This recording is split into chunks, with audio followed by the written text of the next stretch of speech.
अपने को होशियार समझ रही थी चुनाव आयोग, विपक्ष ने सुप्रीम कोर्ट तक घसीटा। बिहार में मतदाता सूची के विशेष सघन पुनरीक्षण अभियान का मामला सुप्रीम कोर्ट पहुंच गया है। कांग्रेस समेत कई विपक्षी पार्टियों ने सुप्रीम कोर्ट में याचिका दाखिल कर बिहार में मतदाता सूची के विशेष सघन पुनरीक्षण अभियान का चुनाव आयोग का आदेश रद्द करने की मांग की है।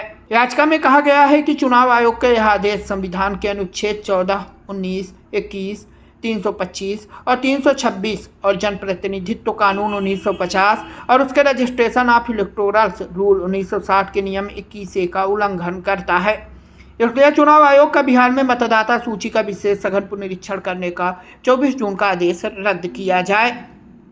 साथ ही विपक्ष द्वारा दाखिल याचिका में कहा गया है कि अगर चुनाव आयोग का यह आदेश रद्द नहीं किया जाता तो यह बिना उचित प्रक्रिया के मनमाने ढंग से लाखों मतदाताओं को मताधिकार से वंचित कर सकता है।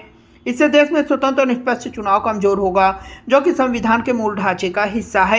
याचिका में यह भी कहा गया है कि इसमें जिस तरह उचित प्रक्रिया का पालन किए बगैर कम समय में जो दस्तावेज और चीजें मांगी जा रही हैं, उससे लाखों वास्तविक मतदाता सूची से बाहर हो सकते हैं। वे मतदान के अधिकार से वंचित हो सकते हैं। विपक्ष ने आरोप लगाया कि इस आदेश के जरिए चुनाव आयोग ने मतदाता सूची में शामिल होने की पात्रता साबित करने की जिम्मेदारी नागरिकों पर डाल दी है। आधार और राशन कार्ड जैसे सामान्य पहचान दस्तावेजों को बाहर करके यह प्रक्रिया हाशिए पर पड़े समुदायों और गरीबों पर प्रतिकूल असर डालती है।